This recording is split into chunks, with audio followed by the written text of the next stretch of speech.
Well, when I was very small, we had a cow, and Daddy milked, and I had a kitten, and really liked that kitten, and she grew up there, and when Daddy'd milk, he'd milk her some in a bowl, and she loved that hot milk. So I would go down to the barn with Daddy. I was Daddy's shadow, because after my parents were told they could have no children, and they kept praying, and here they're raising these nieces and nephews, but they kept praying for a child. And they were just ready to adopt two sisters. They would go to the orphanage Sunday morning and bring a couple of kids home and take them to church, and then come home and have dinner for them and spend the afternoon with them. Then they would take the other children in the orphanage candy. Every Sunday afternoon for years, my mother and Daddy went to the orphanage. But my mother found out that she was pregnant after them praying for 11 years, that God would send them a child. And the doctor saying it was impossible. God sent me. So I was really a miracle baby. And they also prayed that I would sing. And so my father started teaching me words to songs before I could read. And then they stood me in a chair at church, and I started doing solos in church, when I was 4 or 5 years old. And so the singing I got from my father, but through God giving me that talent.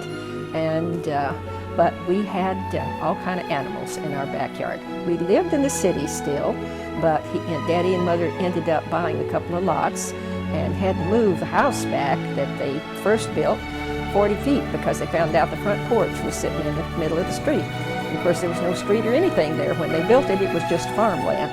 So, but we had enough property, and there were no houses around us.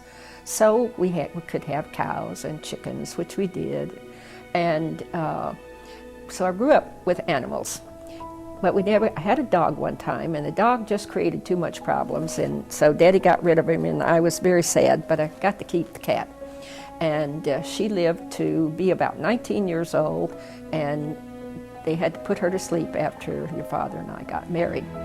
Well, I remember one time I was singing in the mountains in North Carolina, because we went up there to this mission station, these missionaries up there at Hendersonville, and incidentally, I just went there recently.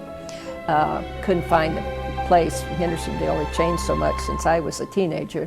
But I went out this little mountain church with the missionaries, and I was singing Wonderful Grace of Jesus. And there's a real high note right at the end.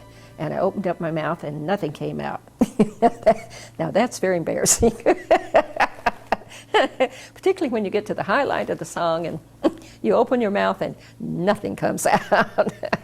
So that was one of my memorable things. And then I sang at school a lot because I learned a lot about singing in the public school. I was in a special singing group, and I learned to sing parts. And when I started out as a youngster, I got down to singing tenor.